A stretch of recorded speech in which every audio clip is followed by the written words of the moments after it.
ഓം സായിറാം. എല്ലാവർക്കും സായി കൃപാവാണിയിലേക്ക് സ്വാഗതം.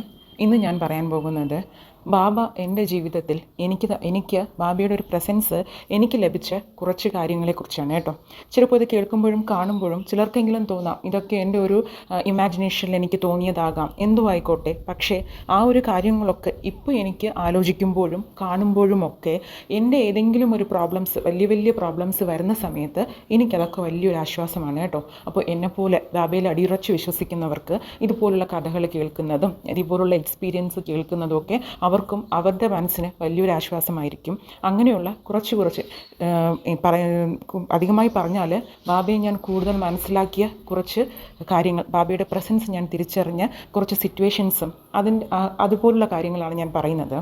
അതിലൊന്ന്, എപ്പോഴാണ് ബാബ എൻ്റെ ജീവിതത്തിലോട്ട് വന്നതെന്ന് ചോദിച്ചാൽ എനിക്ക് ഇന്ന സമയമാണ് ഇപ്പോഴാണ് എന്നൊന്നും എനിക്ക് പറയാൻ അറിയില്ല കേട്ടോ. കാരണം ഞാൻ വളരെ യാദൃച്ഛികമായിട്ട് ഒരു ബാബ കോവിലിൽ പോവുകയും അവിടെ നിന്ന് അന്നാണ് ബാബയുടെ ഫോട്ടോസൊക്കെ കണ്ടിട്ടുണ്ടെങ്കിലും അങ്ങനെ ആരാണെന്നോ എന്താണെന്നോ എനിക്കറിയാത്തൊരു സമയത്ത് ഒരു ബാബ ടെമ്പിൾ വിസിറ്റ് ചെയ്യും. അവിടെ നിന്ന് തിരികെ വരുന്ന സമയത്ത് വീട്ടിലെത്തിയ സമയത്ത് എൻ്റെ മനസ്സിൽ എനിക്ക് അന്ന് വളരെ സ്ട്രഗിൾ ചെയ്യുന്ന ഒരു പീരീഡ് കൂടെ ആയിരുന്നു. അപ്പോൾ അന്നത്തെ ആ ഒരു ടൈമിൽ, ആ ഒരു സ്ട്രഗ്ലിംഗ് ഫേസിൽ അന്ന് ആദ്യമായിട്ട് എനിക്ക് തോന്നുകയാണ്, ഞാൻ എൻ്റെ പ്രോബ്ലംസ് ആരോട് പറയും, എങ്ങനെ എനിക്കൊരു സമാധാനം കിട്ടും എന്നൊക്കെയുള്ള എൻ്റെ ക്വസ്റ്റ്യൻസിൻ്റെ ഒരു സൊല്യൂഷനായിരുന്നു ഞാനിപ്പോൾ കണ്ടത് എന്നുള്ളൊരു തോന്നൽ എനിക്കുണ്ടായി കേട്ടോ. ആദ്യമായിട്ട് അന്ന് തുടങ്ങി അങ്ങോട്ട് ഞാൻ ഇങ്ങനെ യൂട്യൂബ്സിലൊക്കെ സെർച്ച് ചെയ്യാൻ തുടങ്ങി. എന്താണ് ബാബ, ആരാണ്, എന്താണ് ബാബയുടെ ഹിസ്റ്ററി, ബാബയുടെ എന്തെങ്കിലും മന്ത്രങ്ങളുണ്ടോ പറയാൻ വേണ്ടിയിട്ട്. അങ്ങനെയൊക്കെ ഞാൻ തിരഞ്ഞു പോയി. അങ്ങനെ സായി സച്ചരിത്ര പാരായണം ചെയ്യാൻ തുടങ്ങി. അങ്ങനെയാണ് ഞാൻ ഇന്ന് കാണുന്ന ബാബയെ മനസ്സിലാക്കുന്നതും ഇത്രത്തോളം ബാബയുടെ ഒരു ഡിവോട്ടിയായി മാറാനുമുള്ള സാഹചര്യം. അപ്പോൾ അതിനുശേഷം എനിക്ക് പറയാവുന്നത്, എൻ്റെ ഒരു ലൈഫെന്ന് ആരെങ്കിലും ചോദിച്ചാൽ ഇന്ന് ഞാൻ പറയും ബാബ വരുന്നതിന് മുൻപും ബാബ വന്നതിന് ശേഷവും എന്നേ എനിക്ക് പറയാൻ പറ്റുള്ളൂ കേട്ടോ. കാരണം അത്രയ്ക്കൊരു മെൻ്റൽ സപ്പോർട്ടാണ് ബാബ എനിക്ക് തന്നത്.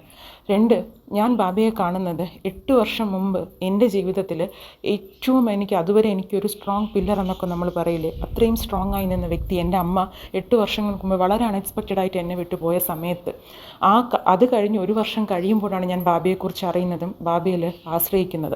അന്ന് തുടങ്ങി ഇന്ന് വരെ എന്നോട് ആരെങ്കിലും ചോദിച്ചാൽ ബാബ എന്ന വ്യക്തി എന്നിൽ നിന്ന് നഷ്ടപ്പെട്ടു പോയ അമ്മയായാണ് ഞാൻ കരുതുന്നത് ബാബയെ. കാരണം ആ ഒരു സങ്കല്പത്തോടു കൂടിയാണ് ഞാൻ ബാബയോട് പ്രാർത്ഥിക്കുന്നതും ബാബയോട് സംസാരിക്കുന്നതും ഒക്കെ. ഞാൻ കാണുന്നത് ബാബയെ എൻ്റെ അമ്മയായിട്ടാണ് കേട്ടോ. അതുപോലെ ഞാൻ പിന്നെ വേറൊരു ബാബ കോവിൽ, ഒരു ടെമ്പിളിൽ പോകുന്ന സമയത്ത് ഞാൻ പോകുന്ന സമയത്ത് അവിടുത്തെ പൂജാരി എല്ലാവർക്കും കുറച്ച് ഉതി കൊടുക്കുന്നുണ്ട്, ഇങ്ങനെ എല്ലാവർക്കും കൊടുക്കുന്നുണ്ട്. അപ്പം ഞാൻ പോയി ചോദിച്ചു, അത് കുറച്ച് ഡിസ്റ്റൻസ് ഉണ്ട് ഞങ്ങളുടെ വീട്ടിൽ നിന്നും, അപ്പോൾ എനിക്ക് എപ്പോഴും വന്ന് ഇത് വാങ്ങാൻ പറ്റിയെന്ന് വരില്ല. അപ്പോൾ എനിക്ക് കുറച്ചധികം എനിക്ക് തരാൻ സാധിക്കുമോ എന്ന് ചോദിച്ചു. പക്ഷെ അദ്ദേഹം എനിക്ക് കുറച്ച് കൂടുതൽ ഉതി തന്നെ തന്നു കേട്ടോ. ആ സമയത്ത് അതെൻ്റെ കൈകളിൽ എത്തിയിട്ട് ഇപ്പോൾ 3 വർഷമാകുന്നുണ്ട്. പക്ഷേ ഞാനത് പറഞ്ഞാൽ വിശ്വസിക്കില്ല.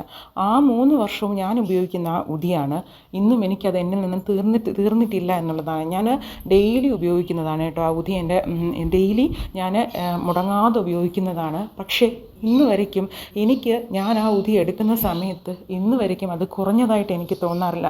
അതെന്താണ് എങ്ങനെയാണെന്ന് ചോദിച്ചാൽ എനിക്ക് അതിന് ഉത്തരവുമില്ല കേട്ടോ. ഞാൻ ഈ 3 വർഷമായിട്ടും അതിൽ വേറെ ഉതി വാങ്ങിച്ച് അതിൽ ആഡ് ചെയ്യുകയോ ഒന്നും ചെയ്തിട്ടില്ല. അന്ന് ആ പൂജാരി എനിക്ക് തന്ന അത്രയും മാത്രമേ എൻ്റെ കയ്യിലുള്ളൂ. പക്ഷേ ഇന്ന് വരയ്ക്കും എനിക്കത് തീർന്നിട്ടില്ല എന്നുള്ളതാണ് അതിലും ഒരു അതിശയകരമായ ഒരു കാര്യം. അതും ഞാൻ ബാബയുടെ ഒരു പ്രസൻസായിട്ട് തന്നെയാണ് ഞാൻ അതിനെ വിശേഷിപ്പിക്കുന്നത്. അതുപോലെ തന്നെ ഞാൻ മന്ത്രങ്ങൾ പഠിച്ചു തുടങ്ങിയ സമയത്ത് ഞാൻ നിങ്ങൾക്കും കുറച്ച് വീഡിയോസൊക്കെ ഇട്ടിരുന്നു. അപ്പം നരസിംഹ സ്വാമിജിയുടെ മന്ത്രങ്ങളാണ് ബാബയെക്കുറിച്ച് ഞാൻ അധികം പറയാറുള്ളത്. അപ്പോൾ എൻ്റെ മനസ്സിൽ ഒരു ചിന്തയുണ്ടായിരുന്നു, എങ്ങനെയാണ് ഞാൻ ഇത്രയും മന്ത്രങ്ങൾ പറയുന്ന സമയത്ത് ആ ഒരു നരസിംഹ സ്വാമിജിയെക്കുറിച്ച് കേട്ടറിവേ ഉള്ളൂ. അപ്പോൾ അദ്ദേഹത്തിൻ്റെ ഒരു അമ്പലം സന്ദർശിക്കുകയോ ആ ഒരു വിഗ്രഹം നേരിട്ട് കാണുകയോ ചെയ്തിരുന്നെങ്കിലെന്ന് ഞാൻ ഒരുപാട് ആഗ്രഹിച്ചിട്ടുണ്ട്. അങ്ങനെ എനിക്ക് അൺഎക്സ്പെക്റ്റഡായിട്ട് ബാബ തന്ന ഒരു അവസരമായിരുന്നു ചെന്നൈയിൽ പോകാനും അവിടെ മൈലാപ്പൂർ ബാബ കോവിൽ സന്ദർശിച്ച് അവിടെ നരസിംഹസ്വാമിജിയുടെ ഒരു വിഗ്രഹം വച്ചിട്ടുണ്ടായിരുന്നു കേട്ടോ. അങ്ങനെ അതും എൻ്റെ ജീവിതത്തിൽ വളരെ അൺഎക്സ്പെക്റ്റഡായിട്ട് എന്നെ സാധിച്ചു എന്ന് പറയാം. അതും ഞാൻ കാണുന്നത് ബാബയുടെ വലിയൊരു പ്രസൻസ് ആയിട്ടാണ് കേട്ടോ. അതുപോലെ തന്നെ ഞാൻ ബാബയിൽ പരിപൂർണമായി വിശ്വസിച്ച് ഇപ്പോൾ വരയ്ക്കും എൻ്റെ ചെവിയിൽ ആർക്കെങ്കിലും ഒരു ബുദ്ധിമുട്ട് എന്നുവെച്ചാൽ അവരെന്തെങ്കിലും അസുഖം കാരണം ബുദ്ധിമുട്ടുന്നവരാണ്, അതിൻ്റെ വേദനകൾ കൊണ്ട് ബുദ്ധിമുട്ടുന്നവരാണ് എന്ന് എൻ്റെ ചെവിയിൽ കേൾക്കുന്ന സമയത്ത് ഞാൻ അവർക്ക് വേണ്ടി പ്രാർത്ഥിക്കാറുണ്ട്. കേട്ടോ, ഡെയിലി പ്രാർത്ഥിക്കാറുണ്ട്. അവരെ മനസ്സിൽ വിചാരിച്ച് സായി സച്ചരിത്ര അവരെ മനസ്സിൽ വിചാരിച്ച് സായി സച്ചരിത്ര വായിക്കുന്ന സമയത്ത് അവർക്ക് വേണ്ടി ഞാൻ വായിക്കാറുണ്ടായിരുന്നു. അങ്ങനെ ഞാൻ എൻ്റെ അടുത്തൊരു ബന്ധു, അദ്ദേഹത്തിന് 2 കിഡ്നി ഫെയിലിയറായിട്ട് വല്ലാത്തൊരു പ്രോബ്ലംസ് അനുഭവിക്കുന്ന ഒരു സമയമായിരുന്നു. അപ്പോൾ അതൊരു 2 വർഷം മുമ്പായിരുന്നു കേട്ടോ. ഇപ്പോൾ അദ്ദേഹം ഇല്ല. അപ്പോൾ ഞാൻ ആ സമയത്ത് അവിടെ വീട്ടിൽ പോയി അവരുടെ ആ സിറ്റുവേഷനൊക്കെ കാണുന്ന സമയത്ത് എനിക്ക് വല്ലാത്ത വിഷമം തോന്നി. അപ്പോൾ ഞാൻ വന്ന് എന്താണ് ചെയ്തതെന്ന് പറഞ്ഞാൽ, ഒരു ₹1 എടുത്തിട്ട് ബാബയ്ക്ക് വിളക്ക് കൊളുത്തുന്ന സമയത്ത് ബാബയുടെ മുൻപിൽ വെച്ചിട്ട് ഞാൻ പറഞ്ഞത്, ബാബ, ഈ ₹1 എന്ന് പറയുന്നത് എൻ്റെ ദക്ഷിണയായിട്ട് കണക്കാക്കണം. പകരം അദ്ദേഹത്തിന് കൊടുക്കേണ്ടത് ഈ ഒരു അസുഖവുമായി ബന്ധപ്പെട്ട് യാതൊരുവിധ ബുദ്ധിമുട്ടുകളും അദ്ദേഹം അനുഭവിക്കരുത് എന്നുള്ളൊരു പ്രാർത്ഥന മാത്രമേ എനിക്കുണ്ടായിരുന്നുള്ളൂ.